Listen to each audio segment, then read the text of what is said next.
இந்த நாளுடைய வரலாறு பக்கங்களுக்காக நம்ம கடந்து போகலாம். The history of Israel. நம்ம ஒரு கதையை போல் படிச்சுட்டு இருந்த ஒரு பகுதியிலிருந்து தான் வரக்கூடிய நாட்களில் நடக்க இருக்கக்கூடிய நிகழ்வுகளை நம்ம படிச்சுட்டு வரோம். ஸோ அதாவது வெளிப்படுத்தின விசேஷத்தை எஸ்தர் ராஜாத்தினுடைய புஸ்தகத்திலிருந்து நம்ம சில காரியங்களை கற்றுக்கொள்ளலாம். ஸோ நான் ஏற்கனவே சொன்னது போல் the revelation is concealed in the book of Esther. ரொம்ப சுவாரஸ்யமான கதை. அதில் ஒரு ஹீரோயின், வில்லன், நிறையா கதாபாத்திரங்கள் எல்லாம் வருவாங்க. ஸோ கடைசியில் அந்த வில்லன் எப்படி கொலை செய்யப்படுறான் அப்படிங்கிறது ஒரு சண்டே கிளாஸ்லேருந்தே நம்ம இந்த கதையை தொடர்ந்து நம்ம படிச்சுட்டே தான் வந்திருக்கிறோம். பட் இந்த கதைக்குள்ளே மறைந்திருக்கக்கூடிய சில ரகசியங்கள், இல்லை தேவன் வைத்திருக்கக்கூடிய திட்டங்கள், எதிர்கால திட்டங்கள், அது எல்லாத்தையும் நம்ம என்ன செய்யலாம், நம்மளால் புரிஞ்சிக்க முடியும். ஸோ இன்றைக்கி நம்ம பார்க்கும்பொழுது என்றைக்குமே தலைப்புச் செய்தியில் யார் இருக்கா?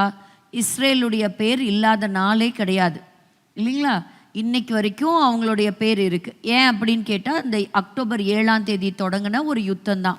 அந்த யுத்தம் இன்றைக்கி முடியுமா, நாளைக்கு முடியுமா, பலவிதமான பேச்சுவார்த்தைகள் நடக்குது, பலவிதமான மாற்றங்களும் நடந்துகிட்டே இருக்குது. So we must always understand the time and the season we are living in. எந்த மாதிரியான ஒரு காலகட்டத்தில் நம்ம வாழ்ந்துட்டுருக்குறோம் அப்படிங்கிறது அது தெரிஞ்சுக்கணுமா வேண்டாமா? கட்டாயம் தெரிஞ்சுக்கணும். நேற்று மாதிரி தானே இன்றைக்கும் இருக்குது, நேற்று நம்ம போன மாதிரி தான் இன்றைக்கும் வேலைக்கு போயிருக்கலாம், வீட்டு வேலைகளை பார்த்துருக்கலாம். பட் ஆஸ் அந்த டைம் கடந்து போக போக கர்த்தருடைய நாளும் இந்த பூமிக்கு சமீபமாயிட்டே வருது அப்படிங்கிறத மறந்துடக்கூடாது. அதாவது எஸ்தர் ராஜாத்தின் புஸ்தகம் 3ஆம் அதிகாரம் 13வது வசனத்தில் நீங்கள் பார்த்தீங்கன்னா, ஆதார் மாதமான 12ஆம் மாதம் 13ஆம் தேதியாகிய ஒரே நாளிலே சிறியோர், பெரியோர், குழந்தைகள், ஸ்திரீகள் ஆகிய சகல யூதரையும் அழித்து கொன்று நிர்மூலமாக்கவும் அவர்களை கொள்ளையிடவும் அஞ்சற்காரர் கையிலே ராஜாவின் நாடுகளுக்கெல்லாம் கட்டளைகள் அனுப்பப்பட்டது. இந்த வசனம் படிக்கும் போதே உங்களுக்கு இதோடைய அர்த்தம் புரிஞ்சிருக்கும். அதாவது ஆமான், அவனுடைய பூர்வீகம் என்ன அப்படிங்கிறதான் போன வாரம் நம்ம பார்த்தோம். ஸோ அவன் ஏசா கோத்திரத்திலிருந்து வந்தவன். அந்த ஏசா கோத்திரத்திலிருந்து வந்த அவன் யார்? அமலேக்கியன். ஸோ இந்த அமலேக்கியனை பற்றி நம்ம போன வாரம் பார்த்தோம். எப்படி ஏசா யாக்கோபை வெறுத்தானோ அதே போல தான் அமலேக்கு இஸ்ரவேலர்களை வெறுத்தார்கள். ஆமான் மொர்தெக்காயும் இஸ்ரவேல் யூதர்கள் அனைவரையும் என்ன செய்தான்? வெறுத்தான். ஸோ இது காலகாலங்களாக இது தொடர்ந்து வரக்கூடிய ஒரு பகையாக நம்ம என்ன செய்ய முடியும், இதில் பார்க்க முடியும், படிக்க முடியும். அப்போ இவன் செய்த திட்டம், இந்த திட்டத்தை எப்படி வந்து அமலுக்கு கொண்டு வர்றான், எப்படி தன்னுடைய ஸ்ட்ராட்டஜியை ரொம்ப கிளவராக அவன் பயன்படுத்துகிறான் அப்படிங்கிறத நம்ம புரிஞ்சோன்னா, இனி நம்ம எதிர்பார்த்துருக்கக்கூடிய சில அந்தி கிறிஸ்துவினுடைய நாட்கள்லையும் வரப்போகிற ஒரு வேர்ல்டு லீடர் எப்படி தன்னுடைய கண்ட்ரோலுக்குள்ளே இந்த உலகத்தை அவன் கொண்டு வருவான் அப்படிங்கிறதையும் நம்மளால் சில காரியங்களை வச்சு புரிஞ்சுக்க முடியும். இவங்களை பொறுத்த வரைக்கும், இந்த எஸ்தர் புஸ்தகத்தை பொறுத்த வரைக்கும் சில காரியங்கள், அதாவது மாதங்கள், அதாவது அவங்க எப்படி அதை கால்குலேட் பண்ணுறாங்க, அது எல்லாத்தையுமே வந்து நம்ம புரிஞ்சுக்க முடியும். ஒருத்தங்க கேட்டாங்க, இது எப்போ இந்த எஸ்தர் புஸ்தகம் எழுதப்பட்டது அப்படின்னு.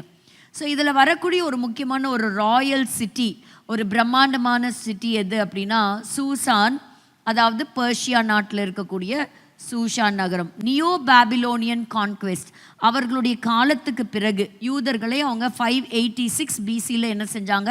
சிறைப்பிடிச்சாங்க. பாபிலோனியர்கள் சிறைப்பிடிக்கிறாங்க. அதற்கப்புறம் 539 BCயில் இந்த யூதர்கள் நாடு திரும்பினாங்க, எருசலேம் வந்தாங்க. அப்போ தான் தேவாலயம் 2வது முறையாக கட்டப்பட்டது.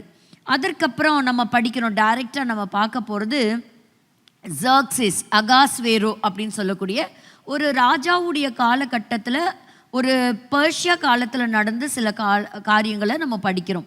So again we are talking about some political history.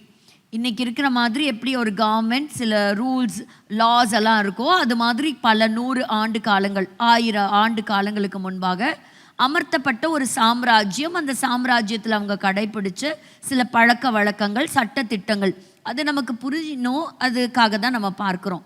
இப்போ முக்கியமாக இந்த மொர்தெக்காயை பற்றி நம்ம படிக்கும் பொழுது பார்த்தீங்கன்னா, எஸ்தர் ராஜாத்தினுடைய புஸ்தகம் 2ஆம் அதிகாரம் 6வது வசனத்தை வாசிக்கலாம். 2:6. அவன் பாபிலோன் ராஜாவாகிய நேபுகாத்நேச்சார் யூதாவின் ராஜாவாகிய எகோனியாவை பிடித்து கொண்டு போகிற போது அவனோட கூட எருசலேமிலிருந்து பிடித்து கொண்டு போகப்பட்டவர்களில் ஒருவனாயிருந்தான். இதுதான் த ஹிஸ்டரி ஆஃப் மொர்தகாய். அப்போ ஒரு பாபிலோனுடைய சாம்ராஜ்யத்தின் காலத்திலேயே ஒரு அடிமையாக கொண்டு போகப்பட்ட ஒருவர் தான் இந்த மொர்தகாய். அப்போ இப்போ நம்ம அவரை எங்கே மீட் பண்ணுறோம்? பெர்ஷிய சாம்ராஜ்யத்தில் மீட் பண்ணுறோம். அப்போ இருக்கக்கூடிய ராஜா நேபுகாத்நேச்சர் இல்லை, இப்போ ராஜ்யங்கள்லாம் மாறி இப்போ ஜர்க்சிஸோடைய கண்ட்ரோலுக்கு வந்திருக்கு. அப்போ இதுக்கு முன்னாடியும் பல ராஜாக்கள் நான் உங்களுக்கு போன தடவையே ஒரு சின்ன டேபிளில் காமிச்சேன். ஸோ இப்போ ஜர்க்சிஸ் 1 காலகட்டங்களில் வரும்போது மொர்தகாய் ஒரு வாலிபனாக இருந்திருப்பாரா, வயோதிபராக இருந்திருப்பாரா? கண்டிப்பாக ஒரு வயோதிபர். அவருடைய வயதான காலத்தில் நடக்கக்கூடிய ஒரு சம்பவம் தான். ஆனால் ஒரு விஷயத்தை நம்ம மறக்கக்கூடாது. எத்தனை வயது ஆனாலும் ஆண்டவர் சில பர்சன்ஸை அழகாக பொசிஷன் பண்ணுவார். God will always position us. அது எப்போனா அந்த ரைட் டைமில் ஆண்டவர் பயன்படுத்துறதுக்கு கொண்டு வந்து நம்மளை ஒரு இடத்துல நிலைநிறுத்துவார். அது நம்ம வீடாக இருக்கலாம், சபையாக இருக்கலாம், ஊழியமாக இருக்கலாம், வேலையாக இருக்கலாம். But we should always understand, ஆண்டவர் என்னை கொண்டு போய் ஒரு இடத்துல பொசிஷன் பண்ணுறார் அப்படிங்கிறத மறக்கவே கூடாது. அப்போ மொர்தகாயை கொண்டு போய் அன்னைக்கே என்ன செஞ்சிட்டாரு? ஒரு பொசிஷன் பண்ணியிருக்கிறார். ஏன்னா எக்கோனியாவை அவன் பிடிச்சிட்டு போகும் பொழுது அந்த கடைசி அந்த ராஜாவோட கடந்து போனது இந்த மொர்தகாய். அதனுடைய சில காரியங்கள்லாம் அக்காடியன் டேப்லெட்லையும் எழுதப்பட்டிருக்குது.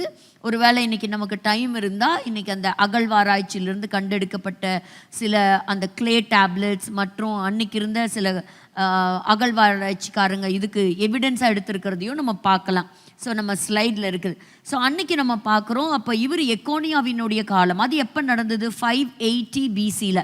இந்த வருஷங்கள்லாம் நீங்கள் ஞாபகம் வச்சுக்கோங்க. ப்ராக்டிஸில் இந்த வருஷங்கள்லாம் என்ன செஞ்சுக்கோங்க, நீங்கள் மனப்பாடமே பண்ணிக்கணும். அப்போது உங்களுக்கு ஹிஸ்ட்ரி இது ஃபுல்லாகவே பைபிளை நீங்கள் ஓல்ட் டெஸ்ட்மெண்ட் ஃபுல்லாக பார்க்கும்போது it's all history and the history of Jews. ஏன் ஹிஸ்ட்ரி பேசுகிறோன்னா இதில் அதுதான் எழுதியிருக்கு. பட் அதன் மூலமாக தேவன் எவ்வளவு வல்லமை உள்ளவராக அந்த ஒரு கூட்ட ஜனத்தை கர்த்தர் பாதுகாத்துட்டே வந்தார் அப்படிங்கிறது தான் நம்ம பார்க்குறோம். ஸோ இந்த சம்பவங்கள்லாம் நடக்கிறப்ப மொர்தகாய்க்கு கட்டாயமாக நல்ல வயது. ஆனால் இந்த அக்காடியன் டேப்லெட்டில் எஸ்தர் ராஜாத்தியுடைய பேர் குறிப்பிடப்பட்டிருக்கான்னு பார்த்தீங்கன்னா இல்லை. அமெஸ்ட்ரஸ் அப்படின்னு சொல்லி ஒருத்தவங்களுடைய பேர் எழுதப்பட்டிருக்குது. ஸோ அவங்கள பற்றி எப்படி எழுதியிருக்கு அப்படின்னா, இவங்க அகாஸ்வேருடைய ராஜா. அவங்களையும் இன்னைக்கு நம்ம பயன்படுத்தக்கூடிய இந்த பேரல்ல. நான் போன வாரம் அதுக்கு முன்னாடி கூட சொன்ன பலவிதமான மொழிகளில் இவங்களுடைய பெயர். இப்போ இங்கிலீஷில் நம்ம சொல்லும்போது ஜர்க்சீஸ் அப்படின்னு நம்ம சொல்லுவோம். இப்போ இன்னொரு விதத்தில் எப்படி சொன்னோம்னா ஆகாஷ் வெரோஷ் அப்படின்னு சொல்லுவாங்க. ஆகாஷ் வெரோஷ். இது எல்லாருமே யாரை தான் குறிக்குது? ஒரே நபரை தான் குறிக்குது, ஆகாஷ் வெரோஷ். அப்போ இவங்களுடைய பேர் எழுதியிருந்தாலும் அதில் எப்படி இருக்குது அப்படின்னு சொன்னால், இந்த இந்த இந்த லேடியை பற்றி எழுதும்போது, இந்த ஸ்ரீயை பற்றி எழுதும்போது அவங்க ரொம்ப கொடூரமானவங்களாம், ரொம்ப ஒரு க்ரூயல் விமன். அதுதான் அவங்களோட ஃபஸ்ட் ஒய்ஃப் அப்படின்லாம் எழுதியிருக்கு. அப்படி ஒரு சில காரியங்களும் நமக்கு அதில் எழுதப்பட்டிருக்கிறத நம்ம பார்க்குறோம். ஆனால் இது யார் எழுதியிருக்கலாம் அப்படின்னு சொன்னால், எஸ்தர் ராஜாத்தினுடைய புஸ்தகம் 9வது அதிகாரம் 20வது வசனத்தை நம்ம வாசிக்கும்போது 20வது வசனம், மொர்தெகாய் இந்த வர்த்தமானங்களை எழுதி போதும். ஸோ அவருக்கு சில காரியங்கள் என்ன செய்திருக்கிறாரு, எழுதியிருக்கிறார். ஸோ அவருக்கு நம்ம என்ன செய்யலாம், ஒரு ஆத்தர்ஷிப் நம்ம கொடுக்கலாம். அதே அதிகாரத்தில் 29வது வசனத்தை நீங்க வாசிச்சு பார்த்தீங்கன்னா, பூரிமை குறித்து எழுதியிருக்கிற இந்த இரண்டாம் நிருபத்தை திடப்படுத்தும்படிக்கு அபியாயேலின் குமார்த்தியாகிய எஸ்தர் என்னும் ராஜாத்தியும் யூதனாகிய மொர்தெகாயும் இன்னும் மகா உறுதியாய் எழுதினார்கள். ஸோ ஐ விட்னஸ் அவங்க தான் அன்னைக்கு நடந்த அந்த சாம்ராஜ்யத்தில் நடந்த எல்லாத்துக்கும் ரொம்ப ஐ விட்னஸே அவங்க தான். இப்போ ரபிமார்கள்லாம் இந்த புஸ்தகத்தில் இதை சேர்த்துறாங்க அப்படின்னா நிறைய என்ன செய்வாங்க, அதை வேலிடேட் பண்ணி தான் அதை இதுக்குள்ளே எழுதுவாங்க. நமக்கு தெரியும், இதில் கர்த்தர், யெகோவா அப்படி சொல்லப்படுற எந்த ஒரு நாமமும் இதில் கிடையாது. ஆண்டவர் இவங்களுக்காக செயல்பட்டார், ஒரு அற்புதம் நடந்துச்சு அப்படின்னு கிடையாது. இன்னொன்று என்னன்னு பார்த்தீங்கன்னா, ஒரு யூத குலத்தை சேர்ந்த ஒரு ஸ்திரீயானவள் யூதர் அல்லாத ஒரு புறஜாதியை கல்யாணம் பண்ணுறா. ஸோ அப்படி இருக்கும்போது இது எந்த அளவுக்கு ஆண்டவரால் நேர்த்தியாக செலக்ட் ஆனதுனால தான் இந்த புஸ்தகம் என்ன இருக்குது, இதில் ஆட் ஆயிருக்கு அப்படின்னே நம்ம சொல்லலாம். ஏன்னு கேட்டால் இப்படிப்பட்ட ஒரு சம்பவத்தை எஸ்தர் புஸ்தகம் மட்டும் கிடையாது, வரலாற்று ஆசிரியரான ஹெரோடட்டஸ் அவருமே எழுதியிருக்கிறாரு. இதில் அமெஸ்ட்ரஸ் அப்படின்னு சொல்லக்கூடிய மனைவியை பற்றியும் எழுதியிருக்கிறார். ஸோ அன்னைக்கு வந்து ஒரு பெரிய கிரேட் அசம்பிளி இருந்துதான். ஸோ அந்த கிரேட் அசம்பிளியில் மொர்தெகாயும் ஒரு மெம்பராக இருந்திருக்கிறாரு. அவருடைய தலைமையில் சில காரியங்கள் எழுதப்பட்டிருக்கிறது. இன்றைக்கும் அந்த மெகிலாத் எஸ்தர் அப்படின்னு சொல்லக்கூடிய அந்த சுருள் இருக்குது. ஸோ அதில் இருக்கக்கூடியதை இன்றைக்கும் பூரிம் பண்டிகை எப்போ எடுத்து வாசிப்பாங்க. அவங்க வாசிக்கும்போது இந்த ஆமானுடைய பெயர் வரும்போதெல்லாம் யூதர்கள் வந்து ஒரு வித்தியாசமான ஒளி எழுப்புவாங்க. ஏன்னு கேட்டால் அவங்க முழு யூதர்களையும் கொலை செய்கிறதுக்கு என்ன செஞ்சவன், ஒரு திட்டம் போட்ட ஒரு விக்கெட் ஃபெலோ, ஒரு க்ரூயல் மேன். அதை தான் நம்ம எஸ்தர் புஸ்தகம் 3:13 நம்ம வாசித்தோம். அப்போ இதில் பாருங்கள், இந்த வசனத்தை நான் இப்போ படித்தேன் இல்லையா, அதில் அவன் என்னெல்லாம் செய்யணும்னு போட்டிருக்கிறான். அந்த 13வது வசனத்தை நீங்கள் படித்து உங்களுக்கு புரிஞ்சதை எனக்கு நீங்கள் சொல்லுங்கள். இதுலேருந்து நமக்கு ஒரு க்ளூ டிரைவ் ஆகும்.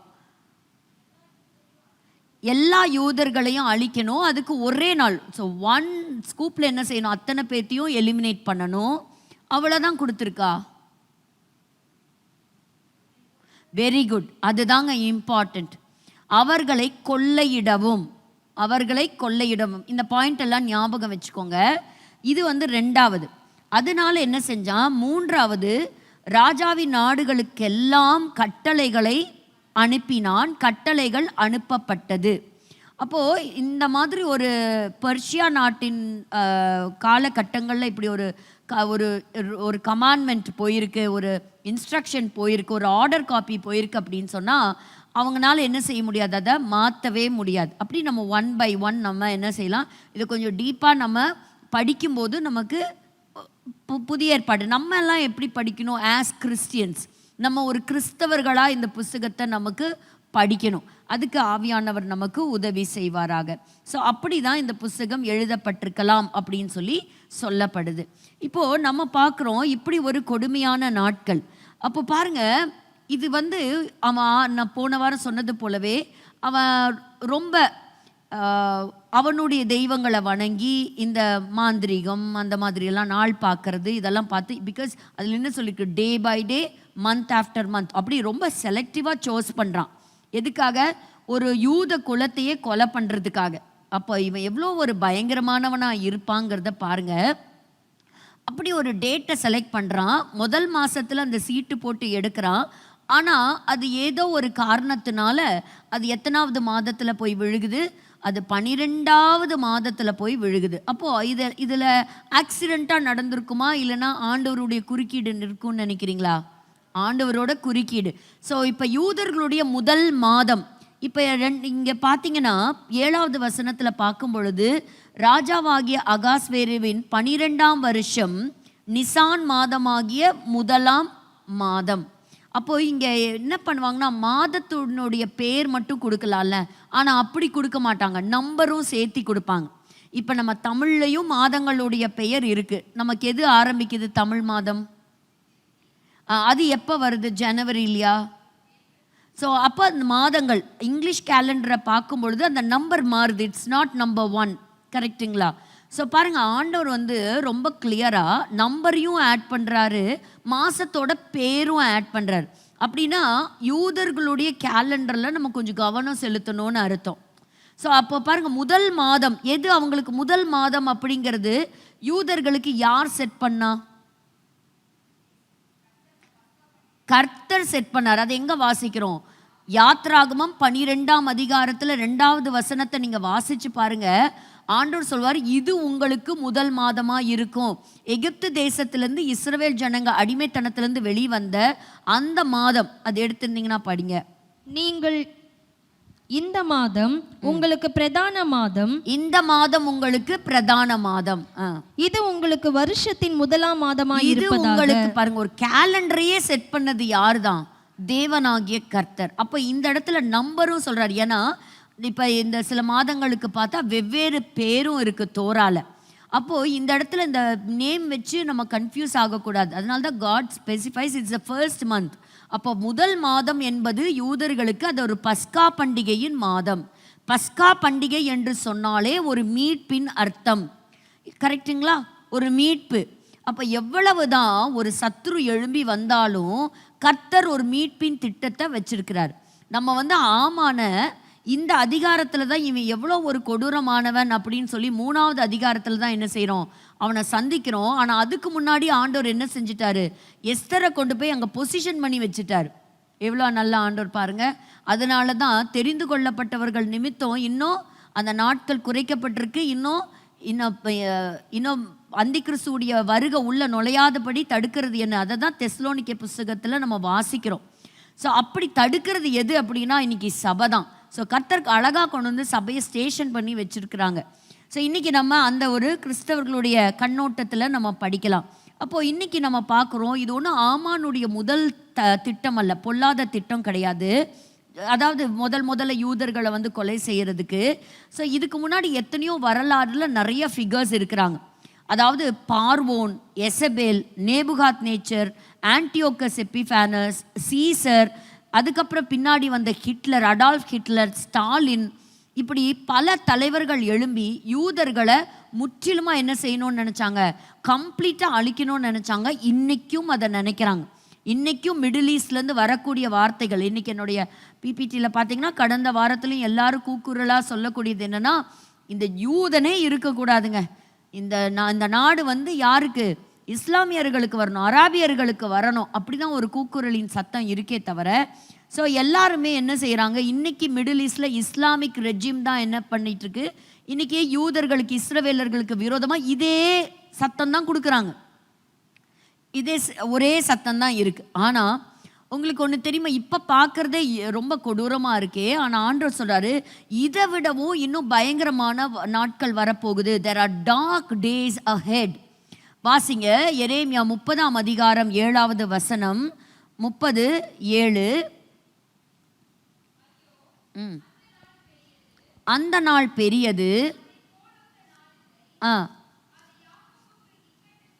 அது யாக்கோபுக்கு இக்கட்டு காலம், நீங்களாக்கி ரட்சிக்கப்படுவான்.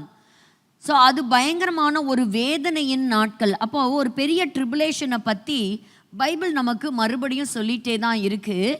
அப்போது அதை இயேசு கிறிஸ்துவும் என்ன செஞ்சார், தன்னுடைய வாய்மொழிகளில் அவர் பிரசங்கிக்கும் போது மத்தேயு 24ஆம் அதிகாரத்துலேயும் இப்படிப்பட்ட நாட்களை சொல்லப்பட்டிருக்கிறது. பாருங்க, 24:15 நம்ம வாசிக்கும் போது, பாழாக்குகிற அருவருப்பை குறித்து தானியேல் தீர்க்கதரிசி சொல்லி இருக்கிறானே, வாசிக்கிறவன் சிந்திக்க கடவன். நீங்கள் அதை பார்க்கும்போது, யூதேயாவில் இருக்கிறவர்கள் மலைகளுக்கு ஓடி போக கடவர்கள், வீட்டின் மேல் இருக்கிறவன் தன் வீட்டிலே எதையாகிலும் எடுப்பதற்கு இறங்காதிருக்க கடவன், திரும்பாதிருக்க கடவன். 19வது வசனம், அந்நாட்களிலே கர்ப்பவதிகளுக்கும் பால் கொடுக்கிறவர்களுக்கும் ஐயோ. 21வது வசனம், ஏனெனில் உலகம் உண்டானது முதல் இதுவரைக்கும் சம்பவித்திராததும் இனிமேலும் சம்பவியாததுமான மிகுந்த உபத்திரவம் அப்பொழுது உண்டாயிருக்கும். இப்போ இருக்கிறது ட்ரிபுலேஷன் பீரியடா? This is not tribulation period. இது உபத்திரவ காலம் அல்ல. ஆனால் இயேசு கிறிஸ்து ஒரு தீர்க்கதரிசி வழியாவோ, அப்போஸ்தலர்கள் வழியாவோ, சீஷர்கள் வழியாவோ இதை சொல்லலை. தன்னுடைய வாயினால் இந்த பூமியில் இருக்கும்போதே அவர் சொன்னது. அப்போ அதுக்கு நம்ம கனம் கொடுக்கணுமா இல்லையா? அப்போ நம்ம இதெல்லாம் என்ன நினைக்கிறோம், நம்ம ஏன் அதை பற்றி சிந்திக்கிறதே இல்லை அப்படின்னு சொன்னால், நம்ம நினச்சிக்கிறோம் அது ஏதோ இன்னும் வரக்கூடிய நாட்களில் சம்பவிக்கும். It will happen but not in my days, might be in future. அப்படி நம்ம என்ன செய்கிறோம், அப்படி பல காரியங்களை எடுத்துக்கிறோம். இதை நம்மளுடைய நாட்களுக்கு நம்ம இது ஈக்குவேட் பண்ணி பார்க்கணும். இன்றைக்கி அப்படி ஒரு நாட்கள் வந்தால் உங்களாலையும் என்னாலையும் ஐடென்டிஃபை பண்ண முடியுமா? அதோடைய அடையாளங்களை நம்மளால் கணிக்க முடியுமா? இந்த நாட்களில் தான் நான் இருக்கிறேன் அப்படிங்கிறத நம்மளால் தெளிவாக ப்ரெடிக்ட் பண்ண முடியுமா? அப்படி என்று சொன்னால் இன்றைக்கி சபைக்கு தாங்க இதுக்கான ஆன்சர் தெரியணும். பட் இதுக்கான ஆன்சரை நம்ம தேடலை. பட் இன்றைக்கி ஆமானை வைத்து இந்த ஆன்சரை நம்ம கண்டுபிடிக்க போகிறோம். அதுதான் நம்ம இன்றைக்கி பண்ண போகிறது. அப்படின்னா ஹாலோகாஸ்ட்டை விட ஒரு பயங்கரமான நாள் வரப்போதா? ஆமாம், yes. The answer is yes. அப்போ பாருங்க, இதுக்கு முன்பாகவும் நிறைய மில்லியன்ஸ் ஆஃப் பீப்புள் கம்யூனிசம் காலத்திலையும் கொலை செய்யப்பட்டிருக்கிறாங்க. பட் இதை விடவும் அவன் வருவான், இதை விடவும் அவன் பயங்கரமாக வருவான். பாருங்க, இதில் நம்ம பார்க்குறோம் ஒரே நாளில் கொலை செய்து அவர்களை நிர்மூலமாக்க வேண்டும். இரண்டாவது, அவர்களிடத்துல கொள்ளையிட வேண்டும். இந்த 2 பாயிண்ட். ஒன்று, இனி வரப்போகிற அந்தி கிறிஸ்துவும் அப்படிப்பட்ட எண்ணத்தோட தான் அவன் வரப்போறான். கொள்ளையிடணும் அப்படின்னு சொன்னா, அன்னைக்கு 127 தேசத்திலையும் யூதர்கள் பரவி இருந்தாங்க. அன்னைக்கு செழிப்புள்ளவர்களா இருந்தாங்க, பணக்காரங்களா இருந்தாங்க, நல்ல பொசிஷன்லையும் இருந்தாங்க. ஸோ அதனால தான் நம்ம பார்க்குறோம் ராஜாவை எப்படி அவன் டாக்டிஸாக அவன் கன்வின்ஸ் பண்ணுறான். எப்போவுமே ஆலோசனை அப்படிங்கிறது ரொம்ப முக்கியம். இன்னைக்கு இன்னொரு மனிதரையும் வச்சு எப்படி இவனுக்குள் இருந்த பெருமை, இன்னொரு மனிதனுக்குள் இருந்த பெருமை, இந்த பெருமை எப்படி அவர்களை அழிவுக்கு நேராக நடத்துச்சு அப்படிங்கிறத நம்ம வேகமாக பார்க்கலாம். அப்போ 3வது அதிகாரத்தின் முதல் வசனம் நம்ம ஏற்கனவே பார்த்தோம். ஸோ ஏற்கனவே இருந்த ஒரு 7 பிரபுக்களுக்கு மேலே 8வதாக அவன் உயர்த்தப்பட்டான். 2வது பாருங்க, ஆகையால் இப்போ உயர்த்தப்பட்டான் அப்படின்னா என்ன அர்த்தம்? அவனுக்குன்னு சொந்தமாக எந்த ஒரு த்ரோன் கிடையாது, அவனுக்குன்னு ஒரு த்ரோன் கிடையாது. அவனுக்கு கொடுக்கப்பட்டது. கரெக்டுங்களா? யார் ஆசனத்தை உயர்த்தி வைத்தான்? அவனுக்குன்னு ஏதாவது ராஜ்யம் இருந்ததா? இல்லை, அவனுக்கு எல்லா பவர் கொடுக்கப்பட்டது. 2வது, அப்போ நம்ம இந்த இடத்துல நம்ம இந்த ராஜாவை சந்திக்கும் போது எப்படி சந்திக்கிறோம் அப்படின்னா, அன்ஃபார்ச்சுனேட்டாக இதில் ரொம்ப பவர்ஃபுல் பர்சனாக இந்த புஸ்தகம் முழுக்க வர்றது ஆரம்பத்திலேருந்து பார்க்கும் பொழுது இந்த ஆமான் தாங்க. இந்த ஆமான் தான் ஒரு ஷார்ப் நைஃப் மாதிரி என்ன செய்கிறான், வரான். அதாவது இன்னைக்கு இதில் நம்ம கம்பேர் பண்ணி பார்க்கும்போது இந்த அகஸ்வேரு ராஜா எடுக்கிற சில டிசிஷன்ஸ், சில கவுன்சிலிங், ராஜாக்கள்லாம் வந்து என்ன பண்ண மாட்டாங்க, அவங்க மட்டுமே யோசித்து ஒரு முடிவு எடுக்க மாட்டாங்க. அவங்களுக்குன்னு சில ஒரு ட்ரஸ்டட் கவுன்சிலர்ஸ் இருப்பாங்க அவங்க கூடயே. அவங்க கிட்ட தான் அந்த காரியத்தை சொல்லி, இப்போ நம்முடைய பிரதம மந்திரியாக இருந்தாலும் என்ன செய்வார், அதை ஆலோசனை கேட்டு தான் சில தீர்மானங்களை அவங்க எடுக்கிறாங்க. அப்படி என்ன செய்கிறான், அவனுக்கு அவனுடைய அதாவது எலிவேட் டு லிஃப்ட் அப், அவனை உயர்த்துவது, அவனை ஒரு பெரியவனாய் காண்பிப்பது, அது எல்லாம் என்னென்ன வார்த்தை வேணுமோ அந்த வார்த்தையெல்லாம் அதில் பயன்படுத்தலாம். அப்போ அவனுக்கு என்ன வார்த்தை கொடுக்கப்பட்டிருக்கு, ராஜாவினுடைய அரண்மனை வாசலில் இருக்கிற ராஜாவின் ஊழியக்காரர் எல்லாரும் ஆமானை வணங்கி நமஸ்கரித்து வந்தார்கள். 2 வார்த்தை கொடுத்துருக்கு, வணங்கி நமஸ்கரித்து வந்தார்கள். ஸோ பெண்ட் பண்ணணும், அடுத்தது பவ் பண்ணணும், தரையில் போய் விழணும்.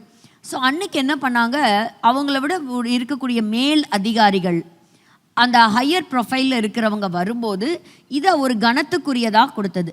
அந்த கட்டளை கொடுத்தது யாருங்க, ராஜா கட்டளையிட்டான். யார் ராஜா? அகஸ்வேரு ராஜா. ஸோ அப்போது அவனுடைய அடுத்த பொசிஷனில், ஹையஸ்ட் பொசிஷனில் அவன் இருக்கிறான். இப்போ 3வது வசனத்தில் நம்ம வாசிக்கும் போது அந்த அரண்மனை வாசலில் ஒரு மனுஷன் இருக்கிறான், அவனுடைய பெயர் மொர்தெகாய். அப்போ அவன் என்ன பண்ணலை, இந்த ஆமானுக்கு அவன் செலுத்த வேண்டிய எந்த ஒரு வணக்கத்தையும் இவன் சொல்கிற முறையில் அவன் செய்யவே இல்லை. அப்போ பாருங்கள், 2 காரியம். ஒன்று, ஒரு கேள்வி இருக்கலாம், இந்த பேர் வந்து மொர்தெகாய்க்கு அவன் தன்னுடைய சல்யூட்டை கொடுக்கல அப்படின்னு சொல்லலாம். அப்போ இந்த ஆமான் வந்து அந்த ராஜாவுக்கு செலுத்தி இருந்தானா அப்படின்னு பார்த்தா அந்த ராஜாவுக்கு கனம் கொடுத்துருந்திருக்க வேண்டும்.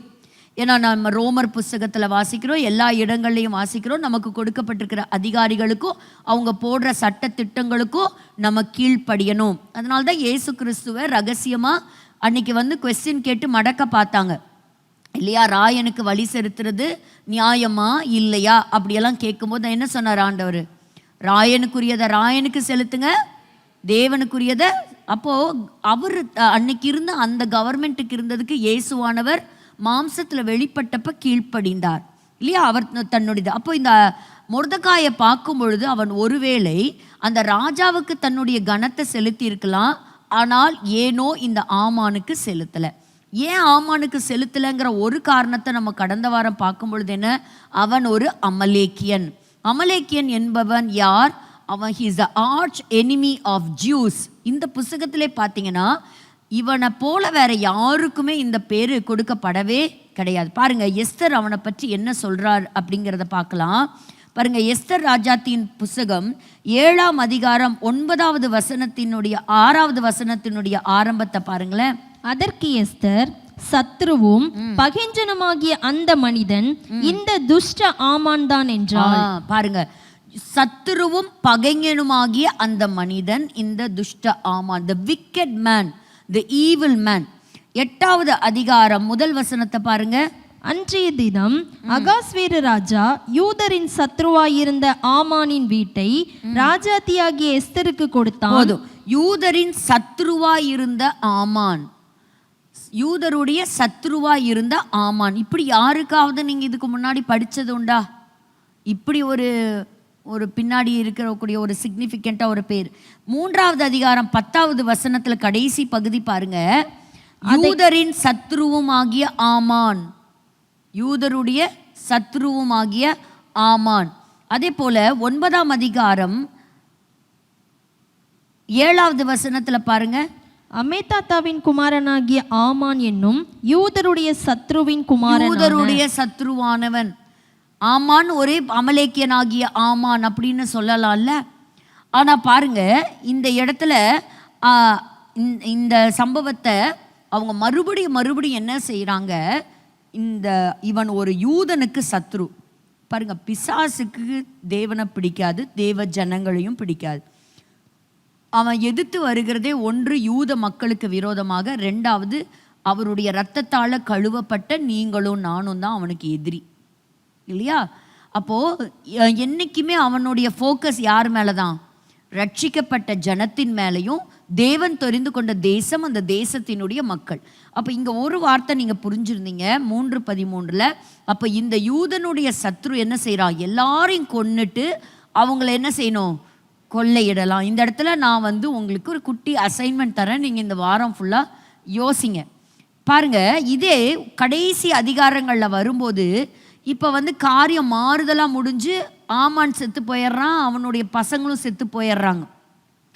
ஆனால் இந்த வசனத்தை நீங்கள் பாருங்க, இந்த காரியத்தை இப்போ நீங்கள் வாசிங்க. எஸ்தர் 9:10 வாசிங்க.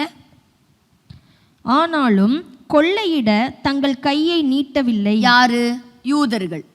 யூதர்கள் என்ன செஞ்சிட்டாங்க? தங்களுடைய பகைஞர்களை கொன்னுட்டாங்க.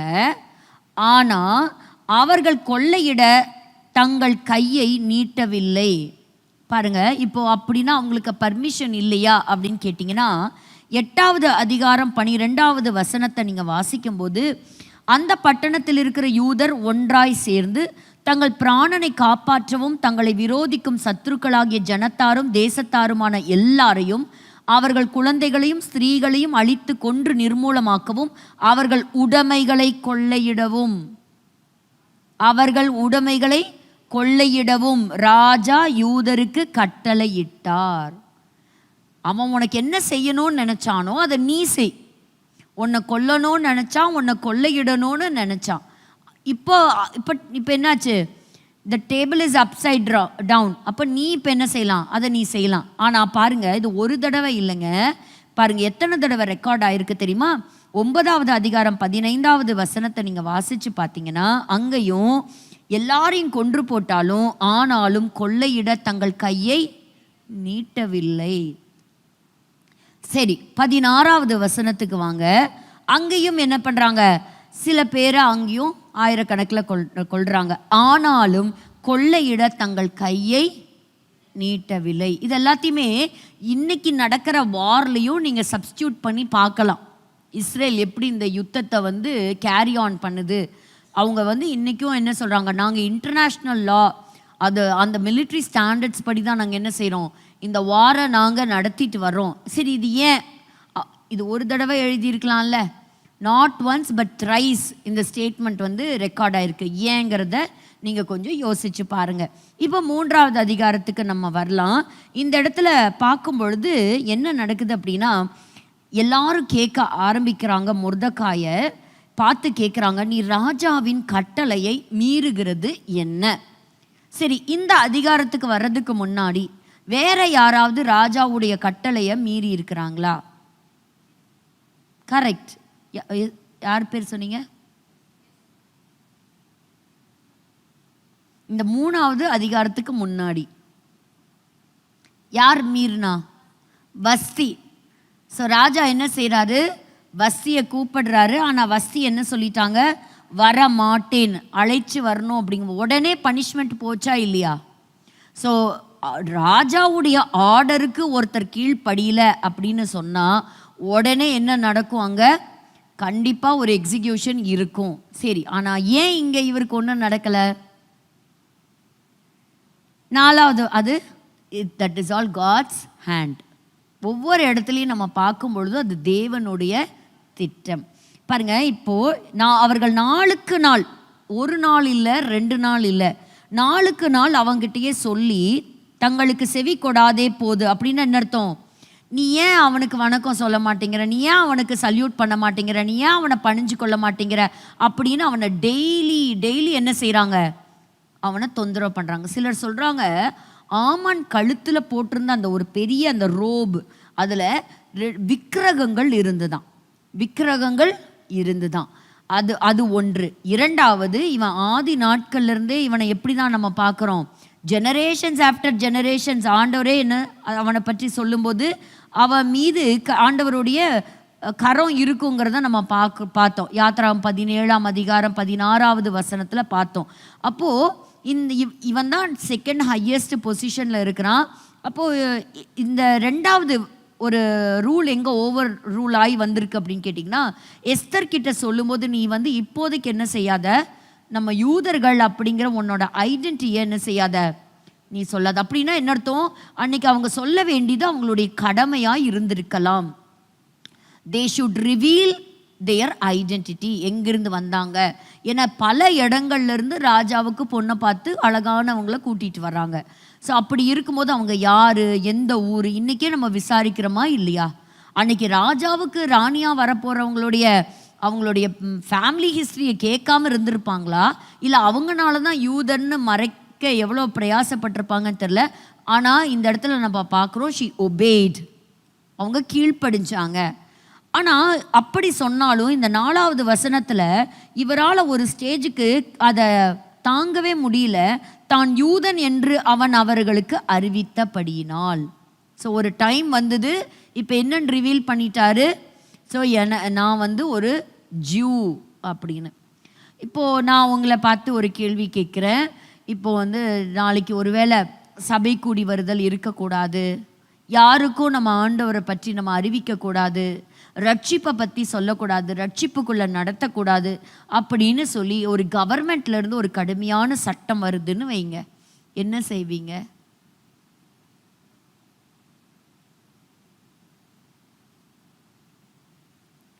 இப்போதான் நம்ம என்ன பார்த்தோம்? ராஜாவுடைய சட்டத்துக்கு நம்ம கீழ்ப்படியணும். நான் உங்களுக்கு சொல்கிறேன், அது இன்னைக்கு இல்லை, என்றைக்குமே நீங்களும் நானும் மைண்டில் வச்சுக்கணும். ஏன்னு கேட்டால், ஆண்டவர் கொடுத்த கட்டளைக்கு விரோதமாக கவர்மெண்ட்லேருந்து ஒன்று வரும்போது நம்ம ஆண்டவர் கொடுத்த சொல்லுக்கு தான் கீழ்ப்படியணும். இல்லை நான் ரகசியமாக ஜோம் பண்ணுறேன், நான் ரகசியமாக போய் சொல்லுவேன், இல்லை. ஏன்னா மத்தேயு 28 ஆண்டவர் சொல்லிட்டாங்க, வானத்திலையும் பூமியிலையும் எனக்கு சகல அதிகாரம் கொடுக்கப்பட்டிருக்கு, ஆகையால் நீங்கள் புறப்பட்டு போய் சகல ஜாதிகளையும் என்ன செய்யுங்க, சீஷராக்குங்க, நான் உங்களுக்கு கட்டளையிட்ட யாவையும் அவர்கள் கை கொள்ளும்படி அவர்களுக்கு உபதேசம் பண்ணுங்க. இப்போ ராஜாவுக்கு மேலே இருக்கிறவர் நம்முடைய ராஜா, இது அவர் நமக்கு கொடுத்திருக்கிற கட்டளை.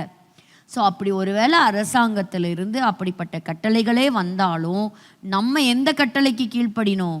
இந்த மேத்யூ 28 கொடுத்துருக்கிற கிரேட் கமிஷனுக்கு நம்ம கீழ்ப்படியணும்.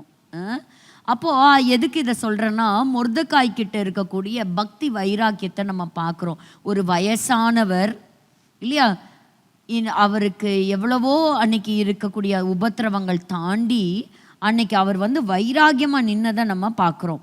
பாருங்க, ஆமான் மொர்தெகாய் தன்னை வணங்கி நமஸ்கரியாததை கண்ட போது மூர்க்கம் நிறைந்தவனானான்.